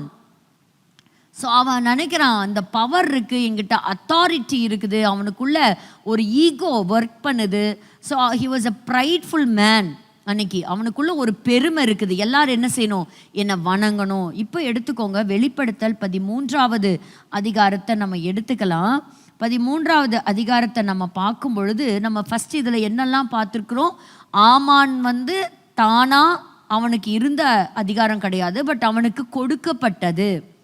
ஸோ அகாஸ்வேரு ராஜா அவனுக்கு அந்த அந்த அந்த அந்தஸ்தை கொடுத்தாரு, அதிகாரத்தை கொடுத்தாரு அப்படிங்கிறத நம்ம பார்த்தோம். அப்போ முதல் வசனத்திலிருந்து நம்ம வாசிக்கலாமா? பின்பு நான் கடற்கரை மணலின் மேல் நின்றேன். அப்பொழுது சமுத்திரத்திலிருந்து ஒரு மிருகம் எழும்பி வர கண்டேன். அதற்கு 7 தலைகளும் 10 கொம்புகளும் இருந்தன. அதன் கொம்புகளின் மேல் 10 முடிகளும் அதன் தலைகளின் மேல் தூஷணமான நாமமும் இருந்தன. நான் கண்ட மிருகம் சிறுத்தையைப் போல் இருந்தது. அதன் கால்கள் கரடியின் கால்களைப் போலவும் அதன் வாய் சிங்கத்தின் வாயைப் போலவும் இருந்தன. வலு சர்ப்பமானது தன் பலத்தையும் தன் சிங்காசனத்தையும் மிகுந்த அதிகாரத்தையும் அதற்கு கொடுத்தது. அப்போ சாத்தான் என்ன செய்வான்? அந்தி கிறிஸ்து ஒரு மனுஷனை போல வெளியிட்டாலும் முழு அத்தாரிட்டி, முழு பவரையும் என்ன செய்யும்? அவனுக்கு கொடுப்பான். ஸோ அந்த இடத்துல அவன் கொடுக்கிறான். பாருங்க, அந்த நம்ம 2வது வசனத்துல பார்க்குறோம். 7 தலைகளும் 10 கொம்புகளையும் அவனுக்கு, அதே போல இவனுக்கு ஆமானுக்கு ஒரு 10 மகன்கள் இருந்ததையும் நம்ம போன வாரம் நம்ம படித்தோம். பாருங்க, அடுத்தது 5வது வசனம் வாசிக்கலாம். 5வது வசனம், பெருமையானவைகளையும் தூஷணங்களையும் பேசும் வாய் அதற்கு கொடுக்கப்பட்டது. அல்லாமலும் 42 மாதம் யுத்தம் பண்ண அதற்கு அதிகாரம் கொடுக்கப்பட்டது. அதுக்கு யுத்தம் பண்ண அதிகாரம் இருக்குது. பெருமையானவைகளையும் தூஷணங்களையும் பேசுகிற வாய் இருந்தது அதுக்கு. அப்போ பெருமை அவனிடத்துல, ஆமானிடத்துல இந்த பெருமை வெளிப்பட்டுதா? ஆமாம், அவங்ககிட்டையும் என்ன செய்கிறோம்? இந்த பெருமையை நம்ம பார்க்குறோம். இந்த பெருமையை நம்ம பார்க்குறோம். ஸோ அப்படி ஒரு ப்ரைடு, அவனுக்கு ஒரு அதிகாரம் இருந்ததா? ஸோ 2வது வசனமும் இந்த 7வது வசனங்கள் பாருங்க. 7வது வெளிப்படுத்தின விசேஷம் 13:7, மேலும் பரிசுத்தவான்களோட யுத்தம் பண்ணி அவர்களை ஜெயிக்கும்படிக்கு அதற்கு அதிகாரம் கொடுக்கப்பட்டதும் அல்லாமல் ஒவ்வொரு கோத்திரத்தின் மேலும் பாஷைக்காரர் மேலும் ஜாதிகள் மேலும் அதற்கு அதிகாரம் கொடுக்கப்பட்டது. ஸோ அதிகாரத்தை பெற்றுக்கொண்டவன் இப்போ அவனுக்கு எதை தாங்க முடியல? இந்த மொர்தக்காய், ஒரு வயசான ஒரு கிழவன், ஒரு அடிமை, வாசல்ல இருக்கிறவன் எனக்கு என்ன செய்ய மாட்டேங்கிறான்? எனக்கு வணக்கத்தை செலுத்த மாட்டேங்கிறான். அவன் யாரான்னு விசாரிங்கும் போது அவன் யூதன் தெரியுது. அப்போ இவன் மேலே மட்டும் நான் கையை போட்டால் பத்தாது. நான் யூதன்கிறவன் எங்கே இருந்தாலும் என்ன செய்ய போகிறேன்? நான் அவனை கொல்ல போகிறேன். யூதர் எல்லாரையும் நான் சங்கரிக்க போகிறேன். அப்போது பல சமயங்களில் நம்ம நம்பர்ஸை நாமளாக கால்குலேட் பண்ணி இதுக்கு இது அர்த்தமா அப்படின்னு எப்போவுமே நம்ம ஒரு ராங் அசம்ஷன்ஸில் என்றைக்கும் டிரைவ் பண்ணிடக்கூடாது. பைபிளில் சில நம்பர்ஸ் கொடுத்துருக்குறாங்களா, நம்பர் 3, நம்பர் 1, நம்பர் 12 இப்படி கொடுக்குறாங்களா? But that contains a meaning. ஏன்னா ஹீப்ரூவோட ஒவ்வொரு ஆல்ஃபபெட்ஸுக்கும் ஒரு படம் உண்டு, ஒரு இமேஜ் உண்டு, ஒரு நம்பர் உண்டு. ஸோ அதை நம்ம தெரிஞ்சுக்கணும். இந்த இடத்துல 12 அப்படின்னு நம்ம சொல்லும் பொழுது 12 கோத்திரத்தை நம்ம நினைவு கூறுகிறோம். த 12 tribes ஆஃப் ஜேக்கப் நம்ம இந்த இடத்துல நம்ம அவங்கள நினைவு கூறுகிறோம். 2வது முதல் மாதம் என்பது கர்த்தர் அவர்களை பத்திரமாக மீட்கும்படி கொண்டு ஏற்படுத்தின முதல் மாதம். ஸோ அதனால் எவ்வளவுதான் ஆமான் எழும்பி இந்த ஜனங்களுக்கு விரோதமாக அவன் போர் செய்ய வந்தாலும் அப்பவே கர்த்தர் மீட்கும் திட்டத்தை ஏற்கனவே பிளான் பண்ணி வச்சுட்டாருன்னு அர்த்தம். ஆமென், ஹல்லேலூயா. ஸோ அதனால் எப்போவுமே நமக்கு அந்த நம்பிக்கை, அந்த விசுவாசம் கட்டாயம் இருக்கணும். எனக்கு ஒரு ஆபத்து வருது அப்படிங்கும் போது உங்கள் இருதயத்தில் நீங்கள் நினச்சிக்கோங்க, எனக்கான ஒரு மீட்பின் திட்டத்தை ஆண்டவர் ஏற்கனவே டிசைன் பண்ணி வச்சுட்டார். இவன் எவ்வளோ கிராண்டான பிளான் அழிக்கிறதுக்கு போட்டாலும் ஆனாலும் ஆண்டவர் பர்மிஷன் கொடுத்தா தான் என்ன செய்ய முடியும்? அதை எக்ஸிக்யூட் பண்ண முடியும். ஸோ அப்படி போடும் பொழுது தான் ஆண்டவர் ஒரு பர்பஸ்ஃபுல்லாகவே அந்த சீட்டு எங்கே வந்து விழுது? கடைசி மாதத்தில் வந்து விழுது. இப்போ தான் ராஜா கிட்ட போய் பேசுகிறான், சந்திக்கிறான். அப்போ பாருங்க 8வது 9வது வசனத்தில் பார்க்கும் பொழுது அவர் போய் சொல்கிறான், அகாஸ்வேரு ராஜாவை பார்த்து, உங்கள் ராஜ்யத்தில் சகல நாடுகளிலும் ஜனங்களுக்குள்ளே ஒரு வித ஜனங்கள் சிதறி இருக்கிறாங்க. They are all scattered across the Nations. ஒரு வகை, ஒன் அப்படின்னாலே ஒரு தேவனாகிய கர்த்தர். இப்போ நம்மளாம் we all worship one God. திருத்துவத்தில் தன்னை வெளிப்படுத்தினாலும் நமக்கு one God இல்லையா? The Father, the Son and the Holy Spirit, the Trinity நம்ம குறிச்சாலும் we serve one God. அப்போ பாருங்க, அப்போ ஒரு வித ஜனங்கள் இருக்கிறாங்க. அப்போ எப்போவுமே அந்த பிசாசானவன் இந்த ஒன் காட், அதாவது ஒரே தேவன், அப்படிப்பட்ட அந்த ஜனத்துக்கு விரோதமாக அவன் வேலை செய்கிறாங்கிறத மறந்துடக்கூடாது. அப்போது இன்றைக்கி இஸ்ரவேலர்களுடைய வரலாறு தெரியும் போது புதிய ஏற்பாட்டில் இருக்கக்கூடிய சில காரியங்களையும் நம்ம என்ன செய்ய முடியும்? புரிஞ்சிக்க முடியும், கற்றுக்க முடியும். அவர்களுடைய வழக்கங்கள் சகல ஜனங்களுடைய வழக்கங்களுக்கும் விகற்பமாக இருக்கிறது. அவர்கள் ராஜாவின் சட்டங்களை கை கொள்ளுகிறது இல்லை. ஆகையால் அவர்களை இப்படி விட்டு இருக்கிறது ராஜாவுக்கு நியாயமில்லை. அவங்களால உனக்கு எந்த ப்ராஃபிட்டும் கிடையாது, அவங்களால உனக்கு ஆபத்து வரலாம். அதனால இந்த ஜனங்களை என்ன செய்ய, நீ கம்ப்ளீட்டாக ஆனிலேட். இன்னைக்கு எப்படி யூதர்களே இருக்கக்கூடாதுன்னு சொல்கிறாங்க, அந்த மாதிரி நீ அதை கொண்டு வா அப்படின்னு சொல்கிறான். இப்போ தாங்க ஒரு இன்னும் அந்த டீலை இன்னும் ஸ்வீட் ஆக்குறான். இதெல்லாம் ஏன் படிக்கிறோம்? இனி வரக்கூடிய அந்தி கிறிஸ்துவும் பேச்சு திறமையுள்ளவனாக நிச்சயமாக இருப்பான். ஏன்னா அவன் எப்படி இருக்கிறான், சாதுரியமாக இருப்பான், பெருமையானவைகளை பேசுவான், அதிகாரம் அவனுக்கு வலு சர்ப்பம் கொடுத்துருக்குது, அவனுக்கு விரோதமாக யாருமே நிற்கவே முடியாது. ஸோ இதெல்லாம் இந்த ஆமான் கிட்ட இருக்கக்கூடிய சில நேச்சர் அவன்கிட்டையும் நம்ம பார்க்க வருங்காலத்தில் பார்க்கலாம். இப்போ அவன் சொல்கிறான், சம்மதமானா அவங்கள எல்லாத்தையும் அழிக்கணும்னு சொல்லி நீங்கள் அனுப்புங்க, ஒரு ஆர்டர் ஒன்று போடுங்க. அப்போது நான் ராஜாவின் கஜானாவிலே கொண்டு வந்து செலுத்த 10,000 தாலந்து வெள்ளியை எண்ணி காரியக்காரர் கையில் கொடுப்பேன். டீல் பேசுகிறான். இந்த ஜனங்களை அழிக்கிறதுக்கு நான் ராஜாவுக்கு என்ன கொடுக்குறேன், 10,000 வெள்ளி நான் கொடுக்குறேன். எவனாவது அவன் பாக்கெட்டில் இருக்கிற இவ்வளோ பெரிய அமௌண்ட்டை கொடுப்பானா? அப்போ தான் ஒரு ஆசிரியர் எழுதுகிறாரு, ஏன்னா அவனுக்கு கீழே நம்ம ஏற்கனவே பார்த்தோம் பார்த்தீங்களா, நிர்மூலமாக்கவும் அவர்களை கொள்ளையிடவும். ஸோ அவங்கள கொல்றதுக்கு முன்பாகவே யூதன் எந்தெந்த நாட்டில் இருக்கிறான், என்னென்ன பொசிஷனில் இருக்கிறான், எவ்வளோ ஆஸ்தி வச்சிருக்கிறாங்கிற அவனுக்கு கிட்டத்தட்ட 300 tons ஆஃப் சில்வர் அவங்கள கொன்னா சில்வர் மட்டுமே அவனுக்கு கிடைக்குமா ஆமானுக்கு. அப்போ என்ன ஒரு தந்திரமான டீலிங். ஏன்னா நமக்கு தெரியும் பின்னாடி வரப்போகிற இந்த ஆன்டி கிரைஸ்ட் அப்படி ரொம்ப ஸ்வீட்டாக பேசுவான், ஒரு சமாதான உடன்படிக்கை செய்வான், அதுக்கப்புறம் தான் அந்த 3.5 வருஷத்தில் தான் யாருங்கிறதையே வெளிப்படுத்துவான். கரெக்டுங்களா?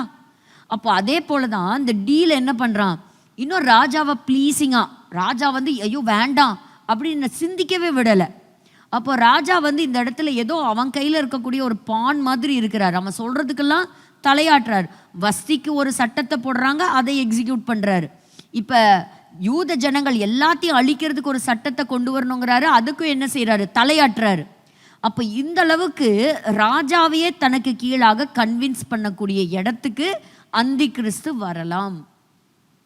அப்போ சொல்கிறான், அவன் நான் என்கிட்ட என் கஜானாவில் இருக்கக்கூடிய அந்த காசை எண்ணி நான் உனக்கு தர்றேன். பட் இதனால் அவனுக்கு லாபமா நஷ்டமா?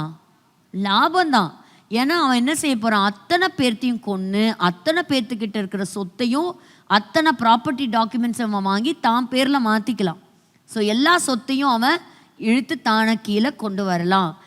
ஏன்னு கேட்டிங்கன்னா, இப்போ வெளிப்படுத்தின 13வது அதிகாரத்தில் நம்ம படிக்கும் பொழுது பாருங்கள், 16வது வசனத்தை நம்ம வாசிக்கலாம்.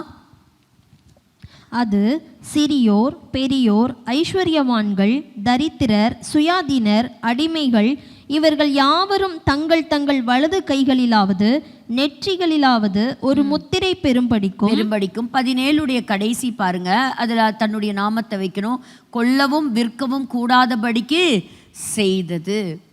ஸோ அவனுடைய ஒரு ஞானவான். So he must be very intelligent. ரொம்ப சாதுரியமாக பேசக்கூடிய ஒரு திறமை கொண்டவனாக இருக்கலாம். அதிகாரத்துக்கு தன்னை உயர்த்தி கொள்வான். ஒரு சமாதான பேச்சுவார்த்தை நடத்துவது போல பேசி தான் கொடுக்குற மாதிரி தன்னுடையதை கொடுக்கறது போல கொடுத்து என்ன செஞ்சுக்குவான், அன்னைக்கு இருக்கக்கூடிய லீடர்ஸை தன்னுடைய கண்ட்ரோலுக்கு கீழே கொண்டு வரதுக்கு. இன்றைக்கி இந்த ராஜா அவனுடைய கண்ட்ரோலுக்கு போனாரா இல்லையா? சரி, இந்த எக்ஸ்சேஞ்ச் ஆஃபரில் அவனுக்கு என்ன கிடச்சிதுங்கிறத பாருங்கள். அப்பொழுது ராஜா தன் கையில் இருக்கிற தன் மோதிரத்தை கழற்றினான். தன்னுடைய மோதிரத்தை கழற்றி அதை ஆகாகியனான அமெத்தாத்தாவின் குமாரனாகிய யூதரின் சத்ருவுமாகிய ஆமானிடத்தில் கொடுத்தான். It is an exchange offer. ஒரு டீல் பேசுகிறான், ஒரு பெரிய இன கூட்டத்தை அழிக்கணுங்கிறான். நான் என் கஜானாலேருந்து உனக்கு கொஞ்சம் வெள்ளிப்பணத்தை நான் தர்றேங்கிறான். ராஜா தான் கையில். அப்படின்னா என்ன அர்த்தம்? இனி நான் இல்லை, இனி எல்லா ஃபுல் கண்ட்ரோலும் உன்னுடைய ஃபுல் பவரும் வரும். அதுதான் நம்ம சொல்கிறோம், வரக்கூடிய காலகட்டங்களில் ஒரு வேர்ல்டு லீடர் எழும்பலாம். he will definitely come. அதுதான் the last dictator. ஸோ அவன் யூதர்களை மட்டுமல்ல எல்லாரையும் தனக்கு கீழாக அடிமைப்படுத்துவான். யூதர்களுக்கு ஒரு பெரிய உபத்திரவ காலம் காத்திருக்கு. இன்றைக்குமே ரட்சிக்கப்பட்ட அந்த யூதர்கள் அப்போ அதை அறிந்தவர்களாகத்தான் இருக்கிறாங்க. ஸோ இதில் முதல்ல இவங்கிட்ட இருந்து நம்ம இவ்வளவு பார்த்தோன்னா என்னெல்லாம் இந்த குணங்கள்லாம் நீங்கள் ஆமான் கிட்ட பார்த்தீங்க சொல்லுங்கள். ஒன்று, மொர்தெகாய் அவனை வணங்கலை, அப்போ அதனால் அவனுக்கு பழி வாங்கணும், தி வெஞ்சன்ஸ். அவனுக்குள்ள அந்த கோபத்தை உள்ளே வச்சுக்கிட்டே இருக்கான். கோபம் இருக்கா, பழி வாங்கியே ஆகணும், அந்த வைராகியம் இருக்கா. அப்போது அதுக்கான என்ன பண்ணுறான், உடனே ஒரு திட்டத்தை தீட்டுறான். அதுக்காக பயங்கரமான ஒரு பிளானோட அந்த ராஜாவை சந்தித்து இப்போ டோட்டல் கண்ட்ரோல், அந்த முத்திரையே போடுறான். இப்போ 13வது அதிகாரத்துலையும் பார்த்தோம், எல்லாத்து மேலேயும் என்ன செஞ்சான், அவன் முத்திரை போட்டான், அவன் ரூல்ஸை எக்ஸிக்யூட் பண்ணான். இப்படி இந்த கதாபாத்திரத்துக்கு நிகராக ஒரே ஒரு கதாபாத்திரத்தை நம்ம வேதத்திலேருந்து பார்த்து இதை முடிப்போம். தொடர்ந்து இவனுடைய ஒவ்வொரு குணத்தையாக நம்ம என்ன செய்யலாம், இந்த வேர்ல்டு டிக்டேட்டரோட நம்ம வரக்கூடிய நாட்களில் நம்ம கம்பேர் பண்ணலாம். ஸோ அன்னைக்கு நம்ம இந்த முத்திரை அப்படின்னு சொன்னாலே ஒரு அத்தாரிட்டி. பார்வோன் தன்னுடைய முத்திரை யார் கைக்கு கொடுத்தாரு? ஆதியாகம புஸ்தகத்தில் யோசேப்புக்கு அந்த அதிகாரத்தை கொடுத்தார். இப்போ யோசேப்புக்கு அன்னைக்கு ஜனங்க வாங்கிறதுக்கு விற்கிறதுக்கு எல்லாத்துக்கும் அந்த அதிகாரத்தை அன்னைக்கு யோசேப்புடைய கரத்தில் இருந்தது. ஒரு தானியலை கொண்டு போய் சிங்க கெபியில் போடும் பொழுது அதுக்கு என்ன செஞ்சாங்க, அதுக்கு ஒரு சீல் வச்சாங்க. ஸோ எல்லாமே எதை குறிக்குது, த பவர் அந்த அத்தாரிட்டியை குறிக்குது. அப்போ இன்னைக்கு அந்த அத்தாரிட்டியை எங்கேயோ ஒரு கேபினட் ஆஃபீஸராக இருந்த ஒரு ஆள், ஒரு சாதாரண ஆஃபீஸில் இருந்த ஒருத்தன் ஃபஸ்ட்டு 7 பேர்த்துக்கு மேலே அதிகாரியானா, அடுத்தது ராஜாவுடைய முத்திரை மோதிரத்தையே வாங்கிட்டான். ஸோ இந்த மாதிரி தான் ஸ்லோவாக ஆன்டிகிரைஸ்டுடைய வளர்ச்சி இருக்கும், நிச்சயமாக இருக்கும். ஆனால் இந்த ப்ரைடு, அதாவது அழிவுக்கு முன்னானது அகந்தை இல்லையா? அப்போது அந்த பெருமையுள்ளவனுக்கு கர்த்தர் எதிர்த்து வருகிறார். ஏன்னா இவனுக்கு ஒரு வார்த்தை நம்ம என்ன பார்த்தோம், பெருமை. இப்போ எல்லாரும் அவனை வணங்கும் போது அவனுக்குள்ளே என்ன இருந்ததுங்க, பெருமை இருந்தது. அப்போது இப்படி ஒருவனுக்கு ஒரு பெருமை இருந்தது. அவனுக்கு இந்த உயரத்தில் அல்ல, ஆனால் அவனுக்கு ஞானத்தினால ஒரு பெருமை அவனுக்குள்ளாக இருந்தது. வாசிங்க 2 சாமுவேல் 16ஆம் அதிகாரம் 23வது வசனம். அந்நாட்களில் அகித்தோப்பேல் சொல்லும் ஆலோசனை தேவனுடைய வாக்கை போல இருந்தது.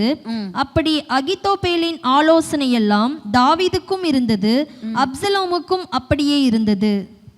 அப்போ இந்த இடத்துல ஒரு மனுஷனை பற்றி நம்ம படிக்கிறோம். இவனுடைய பேர் என்னங்க, அகித்தோப்பேல். அப்போ இந்த மாதிரி ஒருத்தருக்கு ஒரு கம்பேரிட்டிவ் ஸ்டடி கொடுக்கப்படவே இல்லை. ஸோ இந்த இடத்துல நம்ம பார்க்குறோம், அவனுடைய சொல் எப்படி இருக்குமா, ஆலோசனை, அவன் கொடுக்குற ஆலோசனை. இப்போ நீங்கள் ஒரு ஆலோசனை கொடுத்தானா ராஜாக்கு? இப்போ இதை நம்ம இவனை பற்றி நீங்கள் ஒரு கம்பேரிசனே நீங்கள் பண்ணலாம். ஆமானுக்கும் அகித்தோப்பேலுக்கும் இருக்கக்கூடிய ஒற்றுமை, you can compare and contrast. சில பிப்ளிக்கல் கேரக்டர்ஸை நீங்கள் உட்காந்து எடுத்து பார்த்தீங்கன்னா ரொம்ப இன்ட்ரெஸ்டிங்காக இருக்கும். ஆனால் ஆண்டவர் செயல்படுறது ஒரே விதமாக இருக்கும். அப்போ பாருங்கள், அகித்தோப்பேல் ஆலோசனை தேவனுடைய வாக்கை போல இருந்துச்சா, அப்படி அகித்தோப்பேலின் ஆலோசனை எல்லாம் தாவீதுக்கும் இருந்தது, அப்படியே அப்சலோமுக்கும் இருந்தது. கடவுளோட வார்த்தை மாதிரி இருந்ததுதான். அதாவது அன்னைக்கு தாவீதுடைய ராஜ்யம் நல்ல ஒரு கோல்டன் பீரியடுன்னு சொல்லலாம். ஒரு நல்ல ஒரு சமஸ்த இஸ்ரவேலுக்கும் ராஜாவாக இருக்கிறாரு. நல்ல ஒரு சந்தோஷமான ஒரு காலகட்டங்கள். அப்படி இருக்கும்போது தன்னுடைய பர்சனல் கவுன்சிலராக வச்சிருந்தது ராஜாவாகிய தாவீது இந்த அகித்தோப்பேலை தான். ஆனால் இந்த ராஜாவினுடைய மகன் அப்சலோம் இவன் என்ன செய்கிறான்னு பார்த்தீங்கன்னா, இங்கே எப்படி மொர்தெகாய் கேட்டில் இருக்கிறார் இல்லையா, அந்த மாதிரி அகித்தோப்பேல் கேட்டில் இருப்பான். அகித்தோப்பேலுக்கு எப்படியாவது அப்பாவுடைய சிம்மாசனத்தை பிடிச்சிக்கணும். அந்த சமயத்தில் அந்த ஊருக்கு வரப்போகிற மக்கள் எல்லாம் அங்கேயே அவங்கள சந்தித்து அவங்கள முத்தமிட்டு அவங்கள வாழ்த்தி அவங்க பிரச்சனையெல்லாம் விசாரிப்பான். நான் சொல்யூஷன் கொடுக்க மாட்டான், நான் மட்டும் இந்த இடத்துல இருந்தேன்னா உங்கள் பிரச்சனையை தீர்த்து வச்சிருவேன் பாருங்க அப்படின்னு சொல்லி ஜனங்களை வஞ்சிச்சு இழுப்பான். இப்படியே நாட்கள் போனது. ஒரு நாள் அவன் சொன்னான், நான் எப்ரோனுக்கு போகிறேன்னு சொல்கிறான். அப்போ ராஜாவும், நீ சமாதானத்தோட நீ போப்பா அப்படின்னு ராஜா இந்த அப்சலோமை எப்ரோனுக்கு அனுப்பிச்சோன்னே அவன் சொல்கிறான், நீங்கள் இந்த இக்கால சத்தம் கேட்கும்போது உடனே என்ன பண்ணிடுங்க, அப்சலோம் இஸ்ரவேலுக்கு ராஜாவாயிட்டான் அப்படின்னு தனக்கு ஒரு கூட்டத்தை கூட்டிக்கிட்டு ட்ரெயின் பண்ணுறான். அப்படி ட்ரெயின் ஆகி இந்த சம்பவங்கள் எல்லாம் ஒவ்வொன்றா அடுக்கடுக்காக வாசிக்கும்போது இப்படி அப்சலோம் தன்னுடைய சொந்த தகப்பனாகிய தாவீதுக்கு விரோதமாகவே எழும்பிட்டான். அப்சலோம் ராஜாவுடைய இடத்துக்கு வரணும்னு. அப்போ ஒரு நாள் செய்தி தாவீதோட காதுக்கு வருது, இப்படி அப்சலோம் உங்களுக்கு விரோதமாக வந்திருக்கிறான் அப்படின்னு சொன்ன உடனே அப்போ அன்னைக்கு ஒரு பதட்டம் நிலவுது. எப்படி இந்த சூசான் அரண்மனை முழுவதுமாக அன்னைக்கு கதிகலங்கி மக்கள் இருந்தாங்களோ, தாவீதுடைய காலகட்டங்களையும் இதே மாதிரி ஒரு சம்பவம் நடந்தது. அந்த சமயத்தில் தனக்கு ஆலோசகராக இருந்த இந்த அகித்தோப்பேல் யார் பக்கமாக போய் சேர்ந்துக்கிறாரு அப்படின்னு சொன்னால், யாருக்கு லாயலாக இருக்கணுமோ அந்த தாவீதை விட்டுட்டு அகித்தோப்பேல் அப்சலோமோட போய் சேர்ந்துக்கிறான். அவனோட போய் சேர்ந்துக்கும்போது ஏன் இப்படி சேர்ந்தான், ஏன் இப்படி இந்த ராஜாவுக்கு துரோகம் பண்ணான் அப்படின்னு கேட்கும் பொழுது, பத்சேபாள் அவனுடைய பேத்தி. அப்போது அந்த குடும்பத்தில் அந்த உரியாவை கொலை செஞ்சதை இவன் என்ன செஞ்சுருக்கிறான், அவனுடைய மனசில் தேக்கி வச்சுட்டே இருந்திருக்கிறான். ராஜாவை எப்படியாவது பழி வாங்கணும். தாவீது உரியாவை கொன்று போட்டான். அப்போது இன்னைக்கு அதுக்கான அந்த பழி வாங்கக்கூடிய அந்த காரியத்தை நம்ம பார்க்குறோம். இது எல்லாமே நீங்கள் 2 சாமுவேல் 17வது அதிகாரத்திலையும் நீங்கள் வாசிக்கலாம்.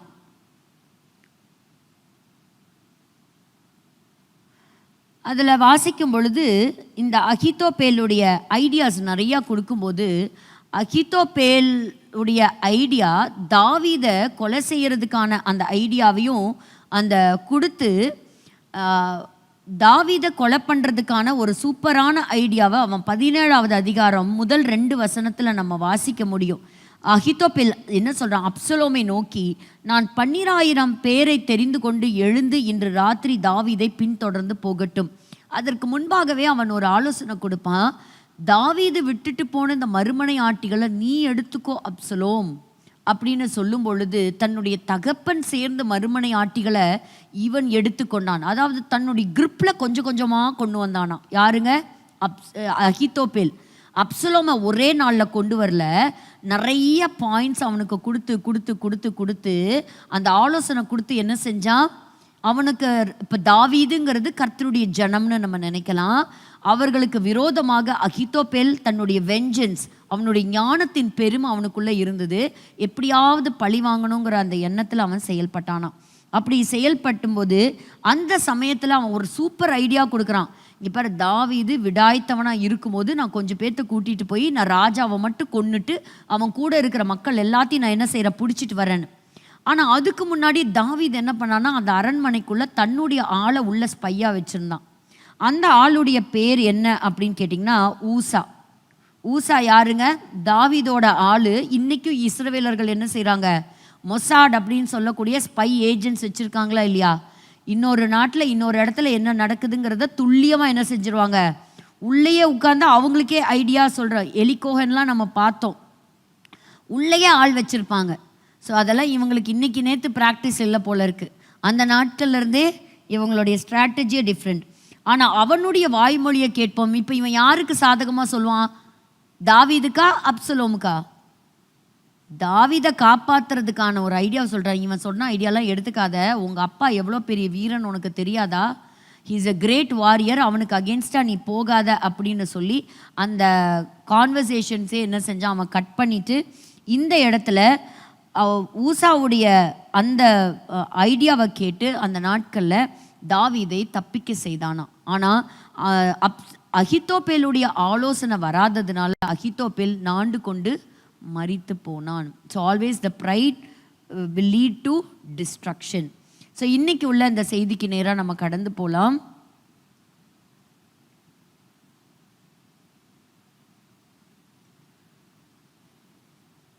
ஸோ இந்த அமலேக்குடைய ஆவி, அதாவது the spirit of antichrist எப்படியெல்லாம் வேலை செய்யும் அப்படிங்கிறத தான்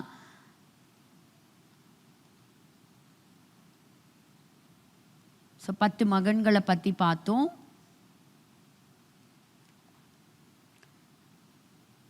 ஸோ யூரோப்புடைய எக்கானமி வந்து எப்படி உடஞ்சிட்டே வருது அப்படிங்கிறத நம்ம பார்க்குறோம். அதுக்கு ஒருத்தர் கொடுக்கக்கூடிய Europe's top economies. So America's poorest state now has a higher per capita GDP than the big 5 economies of Europe. We're talking UK, Germany, France, Italy, and Spain. Number 2, European spending power is collapsing. The disposable income for the average American is now 80% higher than the average UK or French citizen and about 50% higher than the average German. Number 3, European companies have stagnated. So Nvidia alone is worth more than every company on the UK stock market combined. Number 4, Europe has the lowest fertility rate of any continent. So all those generous social welfare programs that Europe is famous for, they're all going to collapse because there are going to be way more seniors taking from the system than there are young people paying into it. But there is one way for Europe to get out of this mess, and that's through the potential productivity gains of new tech like AI and robotics. But sadly, and this brings us to number 5, Europe is not competitive in any of these areas. There are no European AI leaders, no chip makers, no rocket companies, no social media giants, no relevant players in space technology, drones, battery storage, crypto and blockchain, robots. These people don't even have fucking air conditioning. Now, don't get me wrong, I love Europe. I'm rooting for them. But you guys need to get your shit together.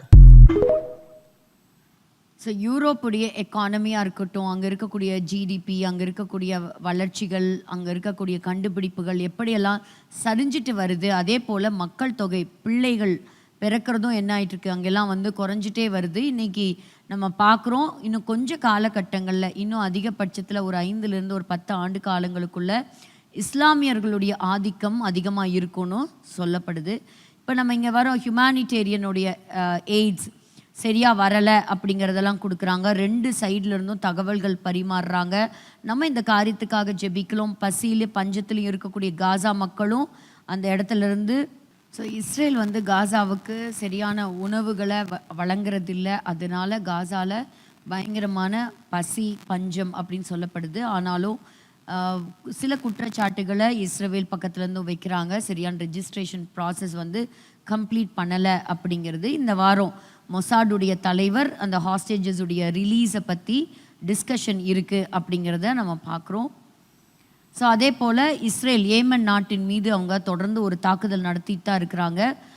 Ron டர்மர் அவர் என்ன சொல்கிறார் அப்படின்னு சொன்னாக்கா, ஹமாஸுடைய டிமாண்ட்ஸுக்கு எல்லாத்துக்கும் வந்து Israel is not willing to accept to end the war. இந்த யுத்தத்தை முடிக்கிறதுக்கு அவங்க ஒத்துக்க மாட்டாங்க. இப்போது யுத்தம் தீவிரம் அடைஞ்சிருக்குது. ஸோ இந்த யுத்தத்தில் வந்து ஒரே ஒரு செய்தி தான் இந்த வாரம் முழுக்க முக்கியமான செய்தி என்ன அப்படின்னா, நாங்கள் அந்த ஹாஸ்டேஜஸை நாங்கள் ரிலீஸ் பண்ணுறோம். 60 நாள் சீஸ் ஃபயர் அது கொண்டு வாங்க. அதாவது உயிரோடு இருக்கிறவங்களில் 10 பேர்த்த நாங்கள் வெளியிடுறோம், நாங்கள் அனுப்புகிறோம். அதே போல் மரித்த சிலரையும் நாங்கள் கொடுக்குறோம் அப்படின்னு சொல்கிறாங்க. ஆனால் இஸ்ரேல் வந்து ரொம்ப டோட்டலாகவே ரொம்ப ஆணித்தரமாக சொல்லிட்டாங்க, நாங்கள் இனிமேல் ஒரு ஹாஸ்டேஜஸை கூட பிணை கைதிகளை உங்கள் வசம் நாங்கள் விடுறதா இல்லை. எங்களுக்கு 100% அவங்க ஹாஸ்டேஜஸ் வந்து கம்ப்ளீட்டாக வரணும் அப்படிங்கிறது. ஸோ வரக்கூடிய நாட்களில் வந்து டொனால்ட் ட்ரம்ப் அவருடைய விசிட் இருக்கலாம். முக்கியமான ஒரு செய்தி என்னென்னா, இத்தனை நாள் மறுப்பு தெரிவித்த எத்தனையோ பேரில் இன்றைக்கி யுஎன்ஓ ஹமாஸ் வந்து இன்றைக்கி ரேப் அப்படிங்கிறத ஒரு காயாக பயன்படுத்தினாங்க அப்படிங்கிற ஒரு செக்ஷுவல் அப்யூஸ் அவங்க பண்ணியிருக்கிறாங்க அப்படிங்கிறத ரொம்பவே உறுதியாக அவங்க பிளாக் லிஸ்ட் பண்ணியிருக்கிறாங்க. ஸோ ரொம்ப ஹாரிபிளான ஒரு செக்ஷுவல் க்ரைம்ஸ் அவங்க நடத்தியிருக்காங்க அப்படிங்கிறதுக்கு யூஎனுமே இந்த தடவை அதை ஒப்புதல் கொடுத்துருக்காங்க. இத்தனை நாள் உலகம் முழுவதும் கேட்டாங்க, அதெல்லாம் தவறான குற்றச்சாட்டு, தவறான செய்திகள் அப்படியெல்லாம் சொல்லிட்டு இருந்தாங்க. பட் இதை வந்து இப்போ உறுதிப்படுத்தி இருக்கிறாங்க. அதே போல் தான் ஹெஸ்போலா, அங்கேயும் வந்து தீவிரமான தாக்குதல் நடந்துக்கிட்டே தான் இருக்குது. ஏன்னா அங்கேருந்தும் தாக்குதல் இருக்குங்கிறத நம்ம பார்க்குறோம். ஸோ அடுத்தது நம்ம பார்க்கும்பொழுது இங்கே ஒரு காசாவுக்குள்ளாக கொண்டு வந்த ஒருவருடைய அந்த உணவு பொட்டலம் கொண்டு வந்த அந்த டிரைவர் அந்த ட்ரக்கில் பார்க்கும் பொழுது அந்த தீயில மாட்டி அவர் காயப்படுறதையும் பார்க்குறோம். But nobody is ready to help. So Khan Younis அப்படிங்கிற அந்த பகுதிகள்லேயே நம்ம பார்க்குறோம், அங்கேயும் ஏராளமான பயங்கரவாதிகளுடைய ஆக்கிரமிப்பு இருக்குது. தொடர்ந்து இஸ்ரேல் தாக்குதல் தன்னுடைய ஐடிஎஃப் ஃபோர்ஸஸை அனுப்பி நடத்திட்டே தான் வருது. ஒரு பக்கத்தில் பார்க்கும் பொழுது சூடான் நாட்டிலையும் பயங்கரமான பஞ்சம். இந்த சூடான் தேசத்திற்காக நம்ம கட்டாயம் நம்ம ஜெபிக்கணும். ஏராளமான குழந்தைகள், மில்லியன்ஸ் ஆஃப் பீப்புள் வந்து அங்கேயும் வந்து பயங்கரமான ஒரு பசியில் இருக்கிறாங்க. ஸோ போன வாரம் பார்த்தீங்கன்னா நம்ம அலாஸ்காவில் வச்சு புட்டினும் ட்ரம்ப் அவங்களும் ஒரு சந்திப்பு இருந்தது. அதுபோல் ஜெலன்ஸ்கியோட சீக்கிரமாக ரஷ்யா உக்ரைனுடைய ஒரு வாரம் ஒரு முடிவுக்கு வரும் அப்படின்னு சொல்லி நம்ம நம்பலாம். ஸோ இங்கே நம்ம பார்க்குறோம் இந்த செய்தி பாருங்கள். We demand an end to the state of Israel. So எப்படி நம்ம இப்போ ஆமானுடைய கதையை நம்ம பார்த்தோம் இல்லையா, அதே மாதிரி ஒருத்தர் சொல்கிறாரு Israel should be wiped off. அதாவது அது மேப்பில் வரைபடத்திலே இருக்கவே கூடாது அப்படிங்கிற அளவுக்கு இன்றைக்கி வெறுப்பும் கசப்பும் மக்கள் மேலே இருக்குது. அதனால தான் ஒரு சின்ன ரிப்போர்ட் கொடுத்துருக்குறாங்க. 2090s பார்த்தா யூதர்களை இங்கிலாந்து தேசத்துலேருந்து வெளியே போன்னு சொன்னாங்க. 1390s ஃப்ரான்ஸ் வந்து யூதர்களா நீ வெளியே போ, அந்த மாதிரி ஸ்பெயின், போர்ச்சுகல், உக்ரைன், ரஷ்யா இப்படி பல நாட்டவரும் இன்னைக்கு சொன்னாங்க. ஆனால் அந்த 2020 உலக மக்கள் யூதர்களை பார்த்து சொல்கிறாங்களாம் நீ இஸ்ரேலை விட்டும் வெளியே போ அப்படின்னு அவங்க சொல்கிறாங்களாம். ஸோ அன்னைக்கு வந்து அவங்களுக்கு ஒரு ஸ்டேட்டு கொடுத்தது தான் ஒரு வெறுப்பாக இருந்தது. இன்றைக்கி அந்த மக்களே இருக்கக்கூடாது, அதாவது யூதர்கள் மேலே இருக்கக்கூடிய பயங்கரமான வெறுப்பு நாளுக்கு நாள் அதிகமாகுது. இதெல்லாம் எதற்கு அடையாளம்? Everything is coming to a climax.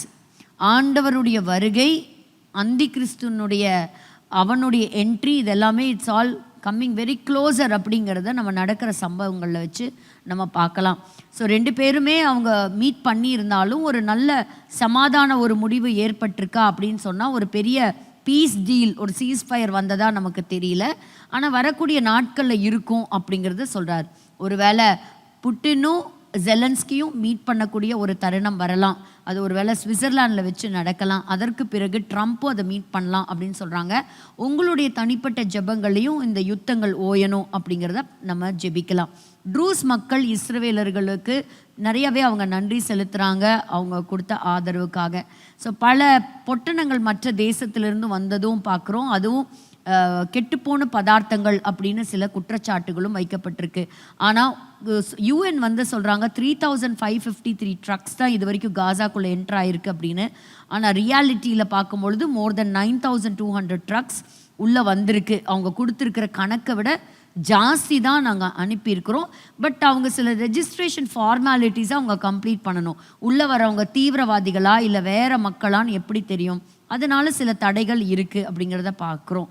இப்போ ரொம்ப நாளாகவே வந்து பிபிசி நியூஸில் நம்ம பார்க்கும் பொழுது ஒரு ஒரு பசினால் ஒரு பேஷண்ட்டை காமிச்சு இவங்க ஸ்டார்வேஷன்னால் இவங்க மறிக்கிறாங்க அப்படின்னு சொன்னாங்களாம். பட் இப்போ பிபிசி நியூஸ் வந்து ஒரு போஸ்ட்டை வந்து டெலீட் பண்ணியிருக்கிறாங்க.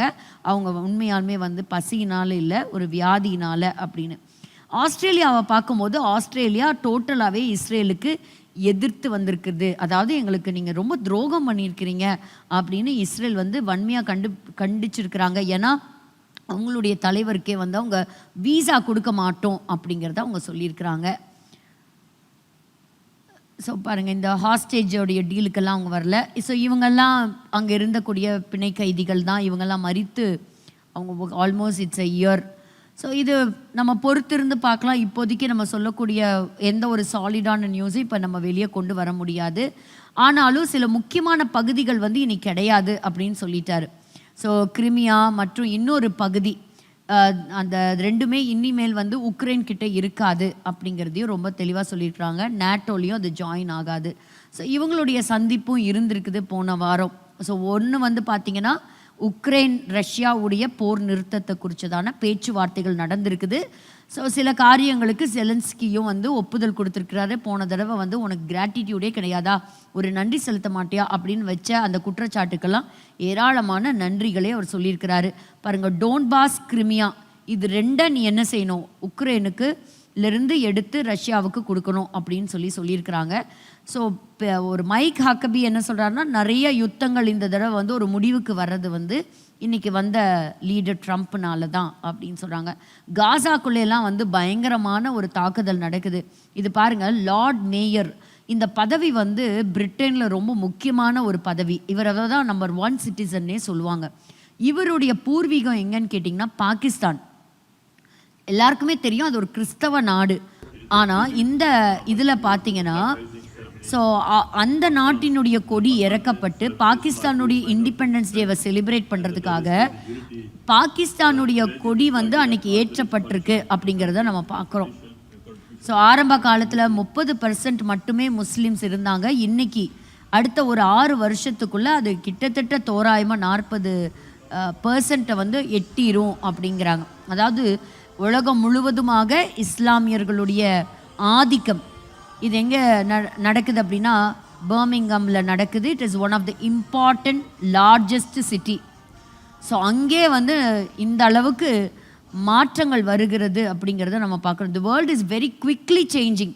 ரொம்ப ரொம்ப வேகமாக மாறுறதை நம்ம பார்க்குறோம். ஸோ இவர் பாருங்க, இவர் சொல்லியிருக்கிறதும் இவரோட கருத்துக்கள் பாருங்க. அமீர் அவர் சொல்லியிருக்கிறார் பாருங்க, all European countries are within our firing range.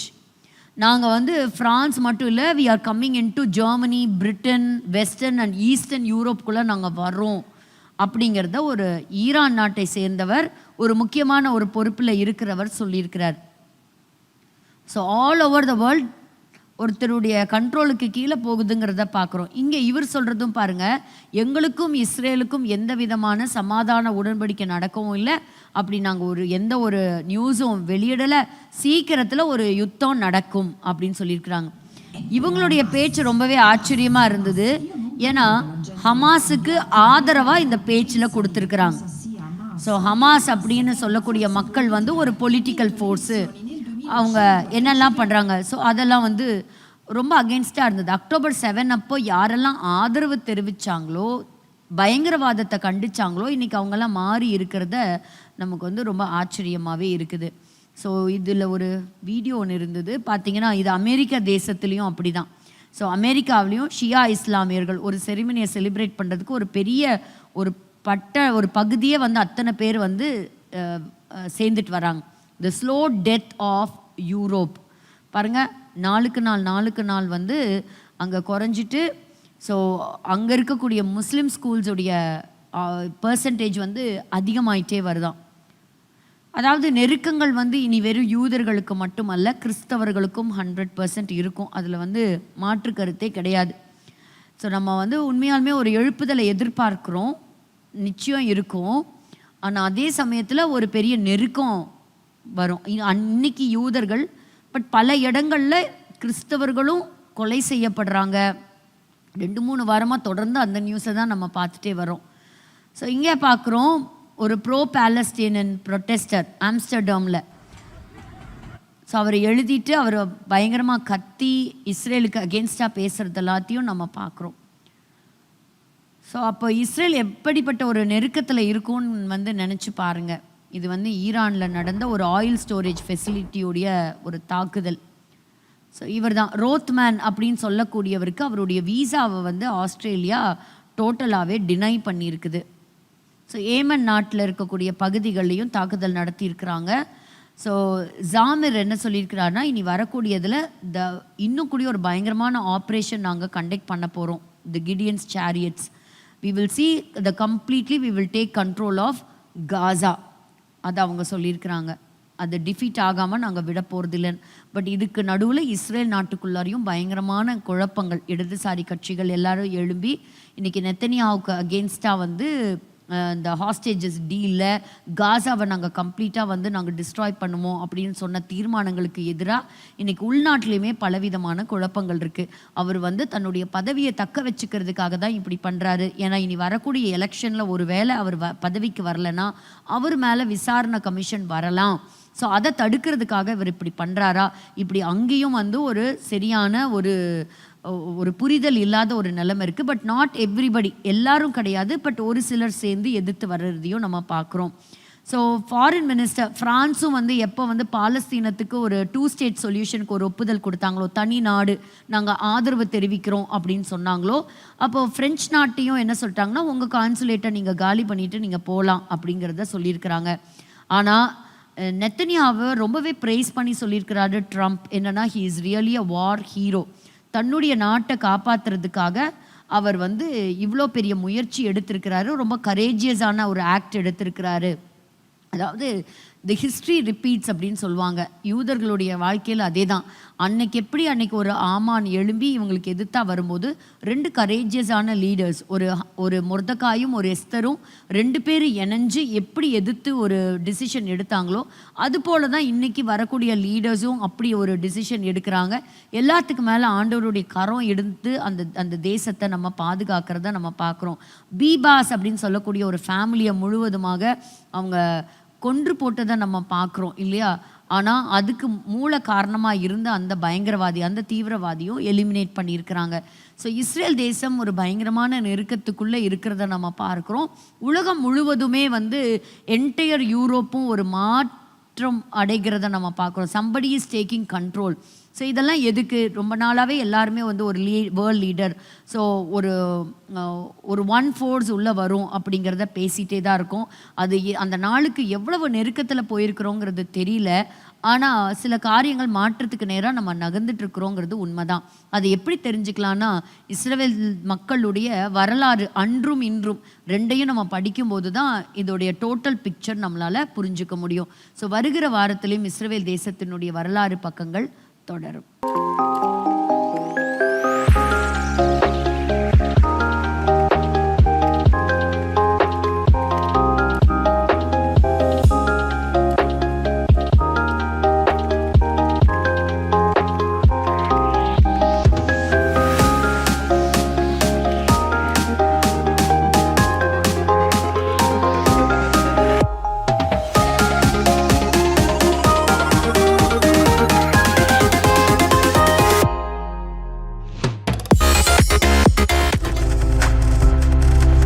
நீங்கள் பார்த்துக் கொண்டிருப்பது உங்கள் ஜாய் டிவி. உங்கள் துக்கம் சந்தோஷமாய் மாறும்.